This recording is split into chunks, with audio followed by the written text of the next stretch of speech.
Pourquoi certains projets explosent à la hausse alors qu'ils n'ont aucun fondamentaux comme les mêmes coins, pendant que des projets révolutionnaires qui ont une super technologie n'explosent jamais? Et bien ça, c'est à cause du fonctionnement des narratives. Et heureusement pour toi, aujourd'hui, on va voir justement concrètement comment ça fonctionne et comment justement grâce à ces narratives, tu peux faire beaucoup plus d'argent, beaucoup plus facilement. Je vais également te partager mon top 3 des narratives sur ce cycle pour que tu maximises tes performances et te donner également des narratives plus récentes qui vont être plus risquées, mais sur lesquelles tu pourras potentiellement faire encore plus de gains si tu les gères correctement. Pour arriver justement à profiter au mieux de ces narratives, il est forcément crucial de comprendre concrètement ce que c'est tout simplement en fait une histoire, un récit qui va se créer dans le marché sur lequel les gens vont surfer, vont venir alimenter pour le coup ce récit. Et forcément, du coup, les crypto-monnaies qui sont assujetties, qui font partie de cette histoire, qui font partie de ce récit, vont pouvoir justement en profiter. Et en fait, elles vont naturellement attirer beaucoup plus d'argent que les crypto-monnaies qui ne sont pas dans ces récits. C'est pour ça qu'il est crucial de savoir repérer ces narratives et identifier les crypto-monnaies qui font partie de ces narratives. Parce que tu auras beau avoir la meilleure crypto-monnaie, si malheureusement elle n'est pas inscrite dans ce narrative,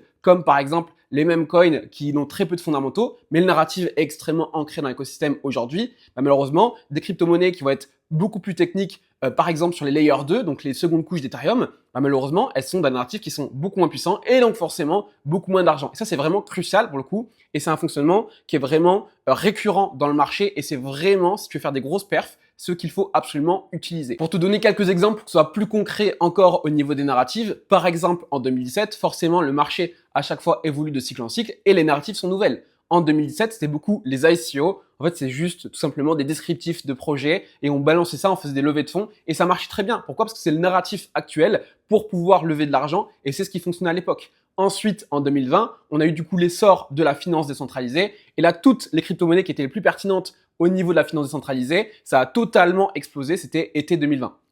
Ensuite, on a basculé, on a eu par exemple, grâce au projet par exemple Axie Infinity, qui était un jeu vidéo, un crypto tout simplement, et bien en fait ça a totalement, sur la seconde partie 2021, relancé l'intégralité de l'écosystème à lui seul. C'est lui qui a totalement relancé la hype au niveau des altcoins. Et ensuite, forcément, vu que c'était un projet de GameFi, donc de gaming crypto, tous les projets de gaming crypto se sont littéralement emballés. Et là, tout ce qui touchait au gaming, étonnamment, même si c'était clairement la plupart n'était pas très poussé et c'était pas très ouf, mais parce qu'encore une fois, il y avait ce récit de la GameFi, tout a explosé sur la GameFi. Et ensuite, on a fini le cycle principalement avec les NFT.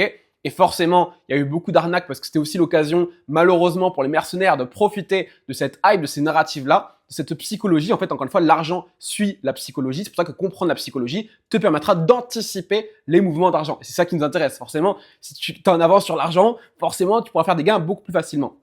Et donc, forcément, ça a commencé 2021, ça a commencé à prendre vraiment beaucoup de force sur les NFT. Et ensuite, on a eu tout un tas un peu de mercenaires, de requins, etc., qui ont vu ça, qui ont compris ça, qui se sont dit, oh là là, les gens, tout le monde veut absolument des NFT, on va leur donner des NFT. Et on avait carrément des agences en off qui prenaient par exemple un budget de 200K, qui faisaient un projet, qui le vendaient et qui repartaient au charbon juste pour créer des nouveaux projets, comme ça, ainsi de suite, parce qu'ils comprenaient simplement que la narrative était là. Et tant que la musique, elle tourne, on peut danser dessus. Mais malheureusement, au bout d'un moment, quand ça se referme, en fait, il faut l'anticiper. Donc vraiment comprendre ces narratifs, arriver à les mesurer, se prendre les plus importants. C'est vraiment crucial. Donc voilà pour ces principaux exemples qu'on a eu dernièrement, les plus gros narratifs qu'on avait eu. 2017, les ICO. 2020, la finance décentralisée. Et d'ailleurs, elle est en train de revenir également d'une certaine façon. Pour pouvoir te le partager à la suite de la vidéo. On avait 2021, notamment la partie gaming. On avait également tout ce qui était blockchain un peu concurrent, entre guillemets, à Ethereum, le Ethereum Killer, etc.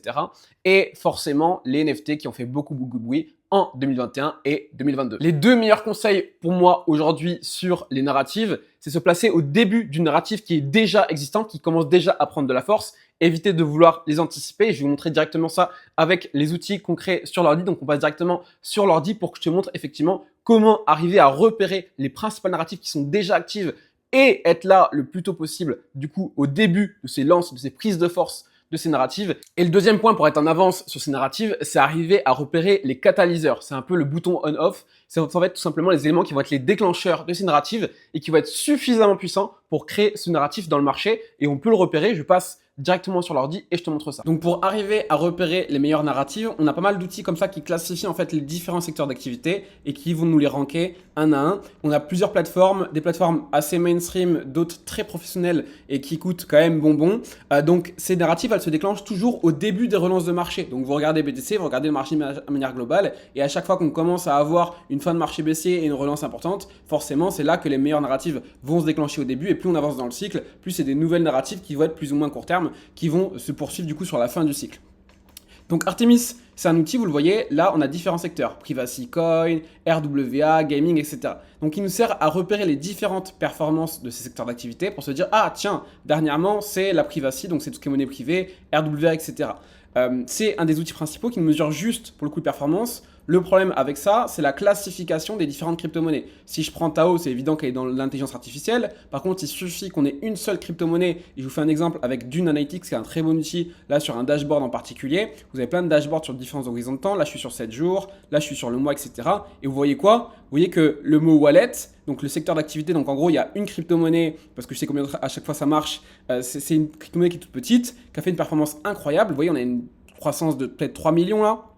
C'est ça, 3 millions, et qui fausse complètement les résultats. Et le problème, c'est ça, c'est que toutes les données ne sont pas du tout homogènes en fonction des sources, en fonction des sites. Et pour être honnête, moi, la partie sentiment, pour le coup, donc ça fait partie des narratives, c'est vraiment ma spé, je ne connais pas d'outil parfait. Donc ça, c'est un vieil outil, mais qui est quand même potentiellement toujours utile. Le truc, c'est que justement, moins ils sont mis à jour, plus ils sont biaisés. Et pour moi, il n'y a pas d'indispensable, il n'y a pas de discussion possible. Pour moi, le meilleur outil, c'est Dexu.ai. Dexu.ai, c'est la version améliorée de ce dashboard-là de Dune et il éclipse de très loin pour le coup Artemis. Donc c'est assez pratique, pareil, il y a des trucs qui commencent à passer aussi en payant au fur et à mesure, donc c'est un peu contraignant, mais déjà ça va vous permettre de repérer SocialFi, Launchpad, etc. Vous voyez, vous avez différents types de performances. Donc là, je suis sur les performances donc des différentes narratives, donc des cryptos, mais des fois on va voir tout simplement l'attention. Par exemple, voilà, la Mindshare, le but c'est que je vous fasse un tuto de A à Z, mettez-le moi en commentaire si ça vous intéresse, je peux faire clairement des tutos focus là-dessus aussi. Mais effectivement, là vous voyez clairement la Mindshare, donc c'est la part d'attention, donc sur les Layer 1, Sweet Spot, donc là c'est une narrative en particulier, les buybacks qui font beaucoup de bruit, je vais vous en parler à la suite de la vidéo, etc. Et donc vous avez tout un tas effectivement de métriques qui vous permettent de mesurer ça à la fois crypto par crypto. Et pour moi, le meilleur outil pour faire cette veille et repérer les meilleures narratives au fur et à mesure, il faut être un petit peu régulier, c'est effectivement Dexu.ai. Vous avez des outils et c'est vraiment le nerf de la guerre, c'est pour ça que c'est pas simple et qu'il y a des gros outils qui se positionnent dessus, comme Kaito.ai. En gros, c'est une plateforme AI qui est destinée plus aux profils assez avancés, voire professionnels. Et on est sur des abonnements à environ 1 000 € par mois. Et en fonction de la complexité, des teams que vous voulez, etc., ça peut vite chiffrer. Pour ça que je vous dis que vraiment, savoir gérer les narratives et repérer les narratives dans tout le monde, c'est vraiment le nerf de la guerre. En plus de ça, comme je vous l'ai dit, la classification elle est différente. Si par exemple vous prenez CoinGecko, vous avez des catégories, mais si vous regardez les crypto-monnaies qui sont associées aux différentes crypto-monnaies, comme par exemple Proof of Work, Kushwan, l'IA, etc., les crypto-monnaies vont être différentes en fonction des sources et des sites. Donc là, je prends que CoinMarketCap et CoinGecko comme exemple, mais à chaque fois, c'est classifié différemment. Et le truc, c'est que même dans ces outils-là, ces outils sont clairement pas parfaits. Donc Dexu.ai, pour moi, c'est le meilleur outil pour être à jour sur les narratives. Par contre, ce que vous pouvez faire aussi, qui est pour moi très intéressant, c'est tout simplement avoir un crypto bubble et de voir concrètement, ok, aujourd'hui, c'est IMX qui a pris. Donc peut-être que potentiellement la GameFi va reprendre la force. Là, c'est Aero qui a repris. Par exemple, on va voir aussi par rapport au catalyseur, il y a un truc intéressant aussi par rapport à Aero qui déclenche justement une narrative sur Coinbase qui pourrait reprendre plus de force. On va voir comment grâce au catalyseur. Donc ça, c'est la façon de repérer les narratifs qui sont déjà en train de prendre de la force un petit peu, on voit ce qui prend vraiment, etc. Et puis après, le but, c'est de vérifier un petit peu si ça tient au niveau de social, sur Twitter, etc., des différentes sons de cloche. Mais plus tôt vous avez suffisamment d'expérience pour prendre de l'avance sur ces narratives, plus tôt vous pouvez assumer vos convictions et vous placer en avance. Par contre, si vous trompez, vous achetez des crypto-monnaies qui vont pas forcément de bon sens. C'est pour ça que ça demande quand même suffisamment de profondeur pour, on va dire, appuyer une conviction sur une narrative au début de sa relance. Par contre, ce qu'on peut faire aussi, ce qui est plus technique, mais qui va être encore plus efficace, c'est repérer des catalyseurs. Donc en gros, c'est un peu le déclencheur d'une narrative. C'est des axes particuliers qui vont littéralement enclencher une narrative et qui vont faire boule de neige. Ça peut être un nouveau token, ça a été par exemple ChatGPT pour la partie intelligence artificielle. ChatGPT a complètement fait effectivement un boule de neige sur l'intelligence artificielle et ça s'est répercuté sur Tao, sur l'intelligence artificielle de manière générale. On a aussi Nvidia qui a pris énormément de force en bourse, qui a aussi un catalyseur supplémentaire. Et donc pareil, la partie intelligence artificielle, il faudra revoir si on a des nouveaux catalyseurs qui reviennent. Parce que si on n'a plus suffisamment de catalyseurs importants, et bien en fait la narrative va s'essouffler et c'est pour ça qu'on regarde des catalyseurs catalyseur. Là, c'est un exemple. Il n'y a plus la date, elle s'est effacée, mais c'est vérifiable publiquement directement sur mon Telegram. Vous avez le lien directement dans la bio si besoin. Je suis plus trop actif sur le Telegram parce que je me focus aussi sur les éléments et notamment ces vidéos YouTube par exemple. Mais c'est directement vérifiable. Vous pouvez remonter si vous voulez. C'est fin mars 2023 et on commençait justement à avoir les premiers catalyseurs sur la partie tokenisation. Et il faut savoir que les RWA, ils ont commencé seulement à exploser. C'était pas longtemps en plus après. Comme quoi, des fois, ça a été assez réactif. Des fois, les catalyseurs peuvent être assez longs, beaucoup d'accumulation, comme sur Bitcoin en général, il y a beaucoup d'accumulation des fondamentaux qui sont des catalyseurs pour propulser le prix de Bitcoin à la hausse, mais ça prend du temps. Là, c'est des narratifs qui sont plus petites, donc forcément, ça tendance à être plus rapide. Mais vous voyez l'annonce que j'avais partagée directement. Donc, c'est un gros groupe institutionnel qui disait qu'en gros, tout ce qui est actif du monde tokenisé, du monde réel, qui va être du coup tokenisé, pourrait être un marché qui monte à 16 000 milliards. C'est plus que l'or. Genre, c'était littéralement cosmique d'ici 2030. Et ça, en fait, on a eu une première 12 et je me suis dit, ah là là là, on a un truc vraiment pour le coup importante. Et vous voyez, pareil, je re-swing, tokenisation de la finance traditionnelle. Et après, ça n'a pas arrêté pendant des jours et des semaines. La tokenisation, la tokenisation, la tokenisation. Qu'est-ce qui s'est passé quand on a eu une relance de marché, justement, au niveau de Bitcoin et des altcoins de manière générale? Octobre 2023, vous pouvez aller voir des prix si vous voulez. Là, tous les RWA ont pris énormément de force, alors qu'avant, ça ne bougeait pas. Pourquoi? Parce qu'on a eu justement cet exemple de catalyseur. ChatGPT, c'est un catalyseur. Par exemple, on a là une annonce officielle, je ne sais pas si vous avez suivi sur l'écosystème, on a justement une annonce officielle comme quoi la compagnie de Coinbase vont lancer un token, alors que pendant des années, ils ont dit non, non, on ne lancera pas de token, etc. Là, c'était annoncé officiellement. Donc, à voir si vraiment ils maintiennent vraiment le truc et qu'ils le font vraiment. Mais s'ils le font vraiment, ça sera un catalyseur extrêmement important pour l'écosystème de Coinbase. Parce que justement, un catalyseur, ça peut être une news qui est externe du coup à l'écosystème crypto. Mais si c'est un token qui est important, qui est lié par exemple à un écosystème en particulier, comme par exemple Coinbase, bah forcément, s'il lance un token, ça va ramener énormément d'intérêt pour le coup pour l'écosystème Coinbase. Donc Aero est déjà en train d'en profiter. La news est toute récente et tout l'écosystème de Coinbase va pouvoir en profiter. Ça, c'est un exemple de catalyseur. Effectivement, ça demande aussi de la profondeur pour repérer les bons catalyseurs des mauvais, parce qu'il y a des fois où ça ne sert pas forcément à grand chose et ce n'est pas suffisant. Mais il y a des fois, vous allez voir qu'avec un minimum d'expérience, de veille et de régularité, vraiment, vous prenez vraiment la main. Et c'est pour ça que nous, on fait aussi de l'accompagnement, de la formation, etc. Parce que, en fait, avoir cette profondeur-là, ça prend un peu de temps et ça fait partie du processus. Vous ne pourrez pas couper les bords sans effectivement pratiquer un minimum et avoir un minimum de profondeur sur le marché. Mais voilà pour les catalyseurs, c'est vraiment des éléments qui peuvent être divers et variés, qui vont en fait impacter les fondamentaux et qui vont servir un petit peu d'excuse pour effectivement créer un récit. Du coup, donc forcément, si vous arrivez à les repérer ceux qui sont pertinents ou non, vous pouvez littéralement prendre de l'avance sur la narrative. Et ça, c'est vraiment trop puissant pour faire beaucoup d'argent avant tout le monde. Donc pour ce qui est du top 3 des narratives, ça va dépendre encore une fois de la continuation de prise de force de ces narratives en fonction des catalyseurs. Mais on a forcément en premier, notamment avec l'arrivée de ChatGPT, la fameuse intelligence artificielle. On l'a vu avec Nvidia, ça va dépendre des différents catalyseurs. Si effectivement on arrive à avoir des nouveaux catalyseurs sur le sujet, il y a beaucoup d'incertitudes d'ailleurs sur ce sujet actuellement, mais ça peut justement venir de nouveaux paradigmes, de nouveaux schémas de pensée qui arrivent et qui tient, comme par hasard, on a justement des nouvelles excuses pour relancer la partie intelligence artificielle sur ce site. On ne peut pas dénier qu'effectivement, aujourd'hui, l'intelligence artificielle a été littéralement une des plus grosses narratives sur ce cycle et en principe, ça devrait au moins continuer à se poursuivre un minimum, même si certaines peuvent essayer de prendre de la force dessus. En second, on a forcément toute la partie institutionnelle, la partie RWA, tout ce qui est tokenisation. Alors, il y a énormément de choses par rapport également aux stablecoins qui sont en train de se mettre en place aujourd'hui. Mais du coup, c'est lié également, notamment avec la partie finance décentralisée qui se relie là-dessus. Mais on a vraiment effectivement des projets principaux comme par exemple avec Ondo ou Pendle, etc. Pendle qui est plus lié à la finance décentralisée par exemple. Voir des projets comme par exemple Syrup et tous ces projets RWA en fait sont énormément liés du coup à la partie institutionnelle. On a une certaine proximité comme je te l'ai dit avec les stablecoins. Donc on va voir justement dans ces deux autres narratives qui sont en train de prendre de la force, elles sont aussi un peu en proximité avec les RWA, mais pour le coup RWA, on peut pas dénier que c'est une des plus grosses narratives et d'ailleurs c'est une de celles qui a bien performé pour le coup ces dernières semaines, derniers mois, aussi malgré un marché assez calme. Là, si par exemple je citais d'exemples de top performers sur la partie leader de narrative, sur la partie IA, je peux citer par exemple Fett ou Tao par exemple pour ne citer que les plus grosses, ou NIR par exemple qui ne s'est pas encore trop réveillé, mais qui a un projet plus ancien et qui potentiellement pourrait arriver à tirer son épingle du jeu, même si personnellement je préfère largement Tao pour les leaders sur la partie IA. Et celle qui fait énormément de débats, forcément je te l'ai cité au début, c'est les meme coins. Pourquoi les meme coins ont pris énormément de force?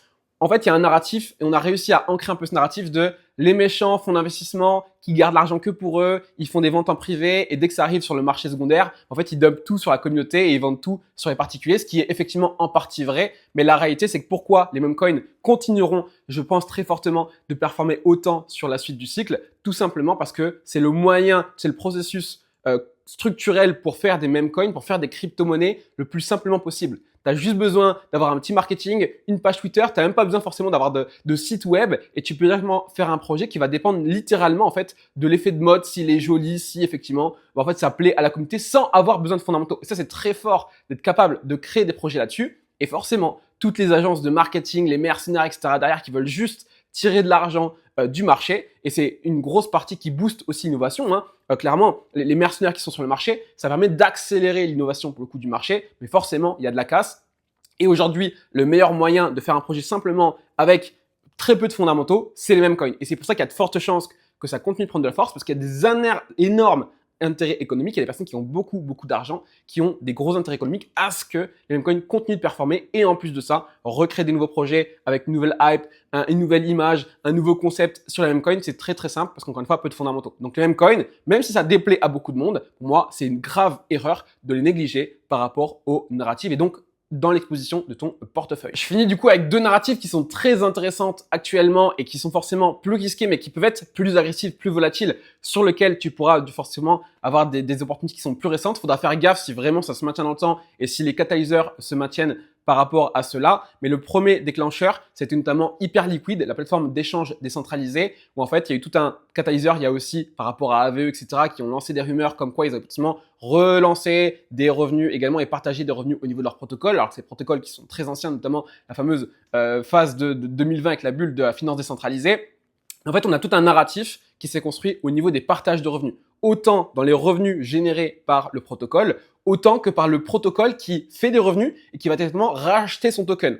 Donc, on est assez proche aussi des fois, notamment des protocoles un peu comme ENA avec la partie stablecoin, parce que du coup, ça va faire plus de ce réseau et ils ont la capacité, encore une fois, soit de repartager leurs revenus, soit directement, pour le coup, de racheter leur token et de le brûler. Donc forcément, si le token devient plus rare, c'est plus positif pour ce économie de manière globale. Donc là, il y a trois gros dominants actuellement à court terme sur le marché, mais effectivement, on a aussi AAVE qui ont lancé des propositions potentiellement de partage de revenus. Et en fait, ce narratif n'est pas extrêmement précis, mais ça tourne autour des revenus, du partage de revenus, de se servir de protocoles qui ont des revenus réels pour booster leur économie et du coup forcément maximiser l'intérêt du marché. Donc le premier qui a vraiment réveillé cette narrative de manière très importante, ça a été Hyperliquid.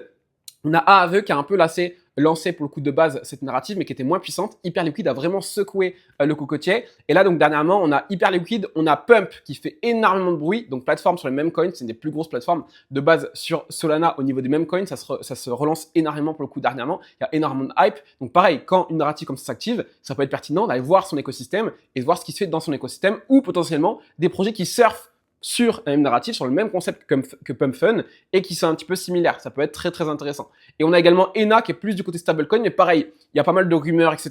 Par rapport aux revenus. Et donc tout ce qui est effectivement rumeurs de partage de revenus, comme notamment les gros protocoles de finance décentralisés qui font beaucoup d'argent. Je peux citer par exemple Uniswap, je peux citer par exemple AAVE qui est un des plus gros en termes d'attente sur le sujet. Forcément, si Hyperliquid et des projets comme Pump Fun continuent de prendre beaucoup de force grâce à cette narrative, si AAVE officialise vraiment pour le coup ce partage des revenus, tu pourras grandement pour le coup en profiter. Et pour autant, tu as vu, c'est une narrative qui est récente. Par contre, des anciens projets, des fois, peuvent arriver justement à surfer sur ces nouvelles narratives. Et le dernier, c'est la narrative autour de Trump. Alors, qu'on aime ou qu'on n'aime pas, c'est lui qui a littéralement déclenché vraiment pas mal d'accélération sur ce cycle à la hausse, littéralement de manière très énervée. Il y a eu beaucoup de débats, il y a eu beaucoup de meme coins, il a lancé ses propres meme coins, il y a eu des rumeurs avant son propre meme coin, où il y a pas mal de tokens nommés Trump qui prenaient pas mal d'ampleur avant même qu'il lance son propre meme coin. Après, il lançait son propre meme coin, ça a fait plein de débats. Là, ils sont en train de construire tout un écosystème avec le WLFI aussi. Et ils ont vraiment pour but de construire vraiment un écosystème parce qu'en plus, ils ont lancé leur propre stablecoin. Donc, qu'on le veuille ou non, c'est une narrative qui est beaucoup plus agressive, beaucoup plus risquée. Moi, j'aime pas trop ça parce qu'il y a beaucoup de choses qui se fait en off et dans lesquelles on n'a pas du tout les infos et qu'on les a au final quand ça arrive et que c'est déjà pondu.